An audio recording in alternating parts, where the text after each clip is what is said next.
వీళ్ళకి అర్థం కానిది ఏంటంటేనండి, సాక్షి పేపర్లో ఒక అనామకుడు కూర్చుంటాడు, ఏదో రాస్తాడు.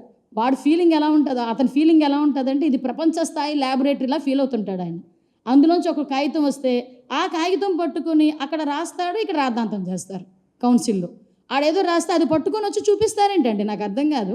మేము 4 రిపోర్ట్లు మేము చూపిస్తామంటున్నాం. ఎన్డీడీబీ రిపోర్ట్ చూపిస్తాం, మైసూర్ ల్యాబ్ రిపోర్ట్ చూపిస్తాం, ఛార్జ్ షీట్లో సిబిఐ ఏం రాసిందో చూపిస్తాం, సిట్ రిపోర్ట్లో ఏముందో చూపిస్తాం. ఇన్ని రిపోర్ట్లు మేము చూపిస్తామని చెప్పి ఆఖరికి వైవి సుబ్బారెడ్డి ఏం మాట్లాడారో కూడా మేము చూపిస్తాం. ఇన్ని మేము చూపిస్తామంటే ఇవన్నీ కాదట సాక్షి పేపర్ తీసుకొస్తాడు. సాక్షి పేపర్ కానీ ప్రపంచ స్థాయి గుర్తింపు ఏమైనా ఉందా?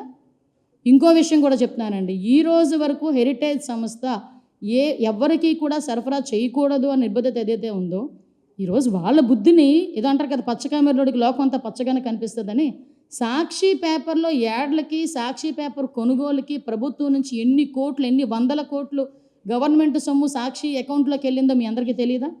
దగ్గర యాడ్లు, అదేవిధంగా సాక్షి పేపర్ కొనుగోలుకి దగ్గర 600 కోట్ల రూపాయలని కూడా రెండింటికి కలిపి ప్రజాధనాన్ని తీసుకెళ్ళి సాక్షి అకౌంట్లో వేసుకోలేదా? మేము అలా అనుకుంటున్నారా? మీలాంటి దుర్బుద్ధి మాకు ఎక్కడా లేదే. భారతీయ సిమెంట్స్కి సంబంధించి, సిమెంట్లకు సంబంధించి కొనుగోలు వ్యవహారాలు ఎక్కడికి తెలియదు అనుకుంటున్నారా? మేము ఒకటే చాలా క్లారిటీగా ఉన్నాం, ఈరోజు మేము ఏమీ తప్పు చేయలేదు కాబట్టే ఎక్కడ కూడా మీ క్లియర్గా కల్తీ జరిగింది అన్నది క్లారిటీ ఉంది కాబట్టే ఈరోజు మీరు చర్చకి రండి అంటే మేము సిద్ధంగా ఉన్నామని చెప్పాం.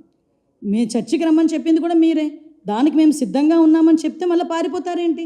ఇప్పుడు గుర్తొచ్చింది ఆ బడ్జెట్, నా కమింగ్ 2 days బడ్జెట్ గురించి మాట్లాడాలని. మరి 4 రోజుల బడ్జెట్ సమయాన్ని ఎందుకు మీరు వేస్ట్ చేశారు?